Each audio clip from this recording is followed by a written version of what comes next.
Messieurs, dames, bonjour. Nous allons commencer le cours sur le money management dans quelques instants. Tout d'abord, une petite question d'usage. Est-ce que vous m'entendez? Est-ce que vous voyez mon écran? Si c'est le cas, vous avez un chat sur le côté en haut à droite de votre écran.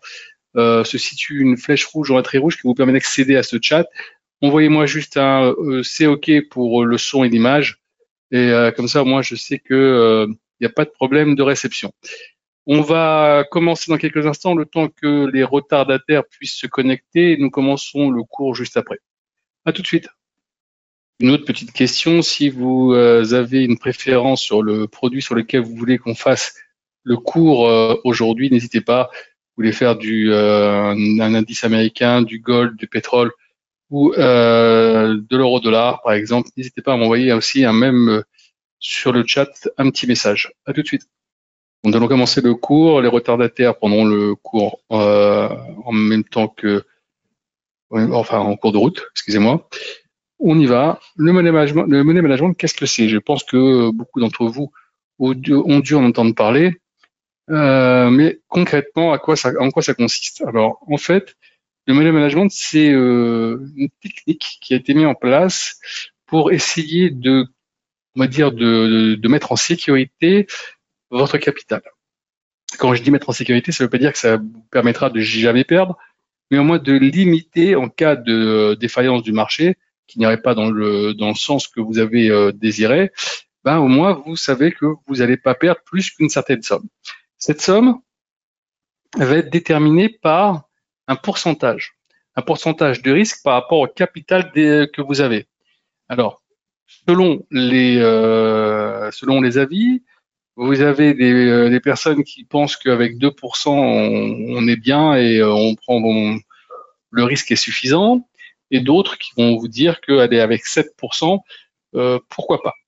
Moi, je pense, bon, avec 5%, on est dans une fourchette plutôt raisonnable. Je rappelle quand même qu'on est là sur des marchés financiers, on sait qu'il y a une part de risque, et on est là aussi pour gagner de l'argent. Donc, on est obligé aussi de prendre de temps en temps un tout petit peu plus de risque. Ça ne veut pas dire qu'on va faire n'importe quoi, mais ça vous permet aussi de ne pas gagner que des petits centimes et d'essayer de gagner un peu à la fin du mois, de dire voilà, j'ai fait quand même quelque chose de bien. Sinon, on risque très rapidement de se lasser. Donc voilà, je prends toujours l'exemple pour illustrer un peu le money management d'une personne qui a 10 000 euros dans sa poche, d'accord, et qui rentre dans un casino et qui va directement à la roulette, voilà, et arrivé à la roulette, il va tout mettre sur le rouge. Bon, s'il a de la chance, bah, il a gagné, il a doublé sa mise, et s'il n'a pas de chance, il a tout perdu. Donc on n'est pas au casino, on n'est pas là pour essayer de chercher le jackpot tout de suite, on est là pour essayer de travailler avec des outils qui nous sont donnés, ok, notamment l'analyse technique, ok, et ce money management qui va vous donner la possibilité de maîtriser votre risque. C'est ça le véritable maître mot du money management, c'est la maîtrise du risque. Donc maintenant, on va repartir sur les marchés. Alors si vous voulez, on peut travailler sur le gold. En ce moment, il est plutôt assez intéressant. Voilà, on va se mettre dessus et on va essayer de réfléchir. Donc, gardons en mémoire qu'on a 10 000 euros en poche. D'accord? Et ces 10 000 euros sont sur votre compte et vous allez commencer à travailler. On va prendre comme risque acceptable les 5% dont je vous ai parlé. Ça veut dire que si j'ai 10 000 euros, 5%, ça veut dire 500 euros de perte maximale. D'accord?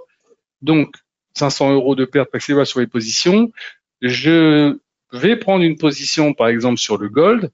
Là, ici, non, je refuse. OK. Voilà. Alors, ici, on va dire qu'on va prendre un lot. On va être acheteur. Voilà. Je viens de passer un lot sur le marché. OK, regardez un peu ce qu'ils disent ici. Un lot égale 100. D'accord? Ce qui veut dire qu'à chaque fois que le marché bouge d'un point, c'est-à-dire que j'ai acheté à 30, ça passe à 31, et j'ai gagné 100 dollars. Si j'ai acheté à 30 et que ça passe à 30, à 29, j'ai perdu 100 dollars. Donc, si je prends comme base de travail 5% et que ces 5% représentent par rapport à mon capital 500 euros, je dois, sur mon ordre, mettre un stop loss qui soit en adéquation avec cette prise de risque. Donc, si je vais ici, je suis acheteur, donc je perds, on est d'accord, sur stop loss, je perds si ça descend. Donc, si je mets un stop loss ici, 5 points en dessous de mon prix d'entrée qui est 30, donc on va être 25. Voilà, 25. À partir de là, je sais que si le marché descend sur ce niveau-là, j'aurais perdu 500 euros, mais ça se sera arrêté là. Donc, je n'aurai pas à souffrir davantage d'une position que j'aurais choisie. Alors maintenant, si j'ai pris une position et que je m'aperçois qu'elle n'est pas idéale parce que j'ai peut-être fait une bêtise, eh ben, rien ne m'empêche de la couper immédiatement parce que vous n'êtes pas obligé d'attendre les 500 euros. Okay, 500 euros, ça veut dire maximum de perte.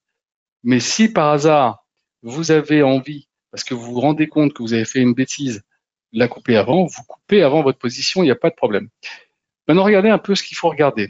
D'abord, primo, regardez le graphique. Vous avez un graphique qui vous permet de déterminer où vous vous situez. Ça, c'est important. Je vous conseille, pour ceux qui n'ont jamais encore étudié les graphiques, de venir mardi sur les outils d'analyse technique qui vous permettront de savoir comment construire un graphique. Alors là, vous voyez, on est dans un trend haussier. Et dans ce trend haussier, on a ici, on voit bien une sorte de chape de plomb qui s'est mis ici. Et pour repasser vraiment haussier sur ce produit, il va falloir qu'on repasse au-dessus de cette résistance oblique. Pour l'instant, le support ici du trend a tenu, on a rebondi, on est revenu un peu se placer plus ou moins au-dessus de la moyenne mobile des 50 jours, qui est on va dire qu'il y a un support technique important parce qu'on voit bien qu'à chaque fois que on est sur cette moyenne mobile, on rebondit ici, là, partout. Là, on l'a cassé pendant 2 jours, on est vite revenu se remettre au-dessus. Donc, c'est plutôt un bon signe. Maintenant, il va falloir regarder comment ça va se comporter. Pour l'instant, on a un marché qui est indécis et si vous voyez bien, on est dans une sorte d'entonnoir. Donc, plus ça va, plus ça se rétrécit, puis à un moment donné, peut-être au début de la semaine prochaine, parce que là, ici, voilà, ouais, on va dire entre le 7 et le 9, ça pourrait être, on va dire, à l'occasion de cette date qui a été fixée par Trump, le 9 juillet, concernant les droits de douane de l'Europe. Peut-être qu'il y aura un peu de turbulence à ce niveau-là, où l'Europe trouve un terrain d'entente, et alors là, ça sera pas mal, ou alors peut-être qu'on va rentrer dans le dur, et ça serait peut-être aussi quelque chose qui pourrait faire énormément bouger le gold. Donc, il faudra regarder un peu ce qui se passera la semaine prochaine. Mais en tout cas, graphiquement, on voit bien que on est un peu au bout de cet entonnoir et que ça va bouger d'un côté ou de l'autre, mais on aura une sortie ou par le haut ou par le bas qui va arriver. Alors, maintenant que j'ai vu ça, j'ai mis mon stop loss, je suis pour l'instant acheteur, mais j'ai quand même une petite précision à faire, et ça c'est important parce que, mis à part le fait d'avoir vu le graphique, il y a quelque chose à regarder et que tout le monde ne regarde pas vraiment. C'est la volatilité du produit. Si vous regardez bien le produit, on a quand même en ce moment des bougies assez intéressantes, des bougies assez importantes. Ok, ça veut dire qu'il y a quand même un peu de volatilité sur ce produit. Donc, quand moi je mets un stop loss à 5 points, peut-être que j'ai mis un peu, même si je gagne de l'argent, peu importe, hein, mais peut-être que je l'ai mis un peu trop près. D'accord? Donc, en fait, ce qu'il aurait fallu, et je vais vous expliquer tout de suite, c'est pas de mettre un stop loss à 5 points, mais de le mettre peut-être, voilà, je vais reprendre une position à l'achat, je prends une position un peu moins importante, ok, je prends une position un peu moins importante, mais ça va me permettre, attendez une petite seconde que je trouve le, oh mince, mettons mes lunettes, ça sera peut-être pas mal.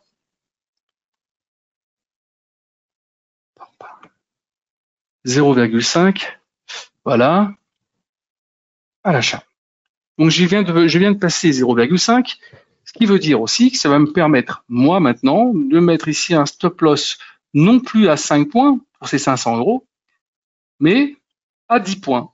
Donc maintenant, je vais revenir ici, j'ai ouvert à 34, voilà, je vais pouvoir ouvrir ici, mettre mon stop loss à 24 par rapport à mon prix d'entrée.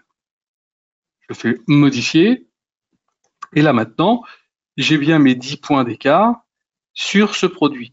Je regarde d'ailleurs un peu ce qu'a fait le produit aujourd'hui, et si vous regardez bien, on a ici un plus bas à 3311. Donc, on a eu quand même une petite amplitude assez intéressante.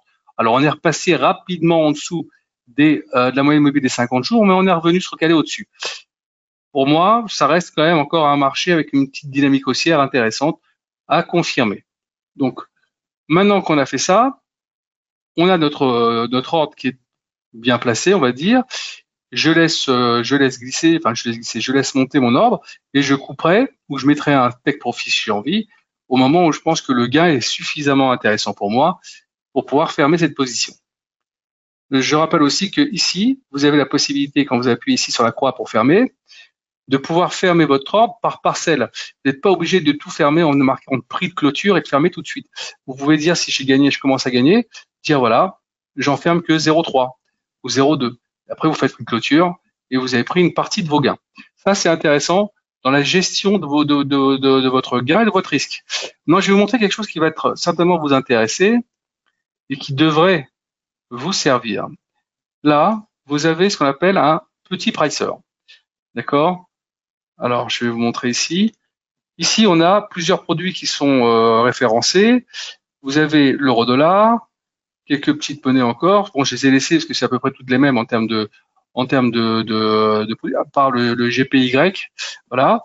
Et ici, je vous ai mis toutes les valeurs qui sont référencées en termes de levier et tout ça, qui sont sur les mêmes bases. Donc, le gold, je l'ai mis à part. On a dit tout à l'heure qu'on était à 3334, d'accord? 3334. Ah, pardon, on était à l'achat. 3334 à l'achat. Ici, on a marqué 3324 pour le stop loss. Si je vais regarder maintenant, regardez, je vais regarder, c'est un peu dommage, mais moi ici j'ai un petit souci avec mon écran. Voilà, voilà, voilà, voilà. Je mets ici mes 0,5, comme je vous ai marqué tout à l'heure. Voilà. Tac, tac, tac. 330, 0,5. Pourquoi ça ne veut pas le marquer? Ah, petit problème. Normalement, j'aurais dû avoir ici la chose qui se marque ici, mais bon, c'est quand même bizarre. On va marquer, hop, peut-être c'est ici. Si je marque un lot, que ça donne. Voilà. Et donc, si je marque 0,5, peut-être c'est 0,5 qu'il faut marquer, 0,5. Voilà. Voilà. Donc, 0,5, on est à moins 500. OK? Donc, j'ai bien respecté mon money management de 5% et je suis dans les clous. Donc, ce petit pricer, si vous voulez, je peux vous l'envoyer quand vous avez envie. Je vous mets ça sur le chat. Si vous avez envie, vous m'envoyez un petit mail et je vous enverrai ce pricer qui vous permettra de pricer l'ensemble des valeurs qui sont cotées sur le marché. Donc, ça peut être intéressant pour essayer au début, en tout cas, de ne pas prendre, de bien calibrer tous vos ordres et de ne pas avoir de problème. Alors, f.duco, arrobas, avatrade.com. Voilà. Je vous l'envoie. Donc, vous gardez ça de côté. Et puis, tout à l'heure, après le cours, si vous avez envie, vous revenez vers moi et je vous enverrai ce petit pricer. C'est vraiment intéressant de l'avoir sous la main parce que vous pouvez pricer, par exemple, en ce moment sur le Nasdaq, ça bouge beaucoup. Vous voulez travailler dessus. C'est quand même assez intéressant de pouvoir avoir une estimation de ce que vous pouvez faire. Alors maintenant, si vous voulez avoir, on va revenir sur notre graphique, mais si vous voulez avoir, par exemple, ici, je vais rebaisser ça. Voilà, vous voyez ici, je suis à 192 de perte. Je vais fermer mon ordre en me disant peut-être que ça vaut peut-être pas le coup de garder. Voilà. Si vous voulez avoir un peu plus de marge, ben vous allez prendre non plus, comme on l'a fait tout à l'heure, 0,5. Faites par exemple du 0,10. Voilà, vous faites par exemple du 0,10. Voilà. Et vous passez à l'achat. Et au fur et à mesure, comme vous avez marqué 0,10, ok, vous allez pouvoir mettre des stop loss largement assez loin. D'accord? Si je reviens sur mon pricer, voilà, j'ai fait ici, j'ai acheté à 3330. Ok, ça je l'enlève, j'efface. Voilà. J'ai marqué ici 0,10. 0,10. Alors on va faire par tâtonnement, comme ça vous allez voir tout de suite. Ici, si je mets ici 3310 par exemple, je regarde tout de suite ce que ça donne. Je suis à 200. Je suis à 200 de perte quand je mets ici. Ce qui voudrait dire qu'en fin de compte, même si je mets à 3280, voilà mon stop loss, vous voyez, 3280, je reste à moins 500, mais ça me met quand même une fourchette qui est de l'ordre de 50 points. Donc là, je prends une fourchette de 50 points qui me permet de dire que s'il y a des variations, bon bah j'ai le temps de voir venir. Maintenant, ce qui est intéressant, c'est que quand vous avez mis un stop loss assez loin et que vous êtes acheteur, quand vous voyez que votre produit monte, personne ne vous empêche de reprendre encore 0,10 pour faire une sorte de construction pyramidale, mais en même temps, le stop loss que vous avez mis à 3280 sur la première prise de position, bah, vous la remontez de sorte au fur et à mesure qu'elle va peut-être au fur et à mesure passer au-dessus de votre prix ou au moins sur votre prix d'entrée. Ce qui va faire ce qu'on appelle du break-even. Vous serez donc en protection totale sur votre ordre et au fur et à mesure, vous avez une construction qui va être intéressante pour vous et surtout zéro risque. Ça, c'est intéressant. D'accord? Ça fait partie des choses que vous pouvez mettre en place et qui vont certainement vous aider. D'ailleurs, regardez, là, le marché est en train de se retourner. Si par hasard, ça redescendait très fort, j'ai mon stop loss qui est à 3280. Donc, pour l'instant, je suis pas en panique. OK? Et ça me permet de pouvoir, même s'il faut, l'arrêter avant avec très peu de pertes. Regardez, pour l'instant, je suis à 23 de pertes, 24 de pertes. Même si ça descend à 3310, 3000, j'aurais peut-être 100 ou 200. Et si je pense que j'ai fait une bêtise, je coupe. Je ne serai pas donc dans une situation où j'aurais mis mon compte dans une situation catastrophique. Ok, ça c'est important. Hein, je vois trop souvent des personnes qui arrivent pour la première fois, qui veulent certainement pas écouter ce qu'on a à leur dire.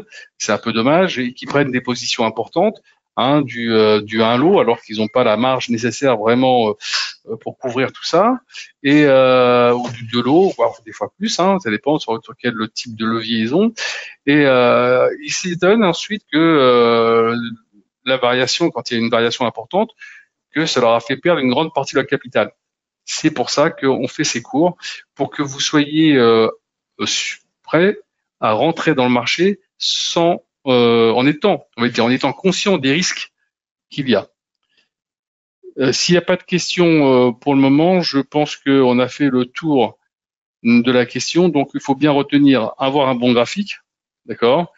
Vous avez un bon graphique comme celui-ci, par exemple, qui vous permet de savoir un peu comment se comporte le produit. Ensuite, deuxième étape, regardez la volatilité du produit pour voir s'il y a beaucoup de variations sur ces produits, auquel cas je dois mettre un stop loss en conséquence, d'accord? Il faut que le stop loss soit bien calibré. Ensuite, le volume de mon ordre, très important. Quand vous avez mis un volume adéquat pour avoir un stop loss qui soit bien calibré, ben, je pense que vous avez fait, on va dire, les 80% de votre boulot. Le reste, ça va être le marché. Donc, vous attendez. Vous avez fait votre étude, vous avez pris votre position. Vous êtes dans des conditions optimales au niveau de votre ordre. C'est impeccable. Donc, je vous dis encore une fois, si vous ne savez pas faire un graphique, venez mardi pour les outils d'analyse technique. Ça vous permettra de pouvoir apprendre à faire ça et d'être assez autonome. Si vous avez des questions, n'hésitez pas à revenir vers votre chargé de compte qui se fera un plaisir de vous répondre à toutes les questions qui pourraient rester en suspens. À très bientôt et je vous attends pour les prochains webinaires. À bientôt.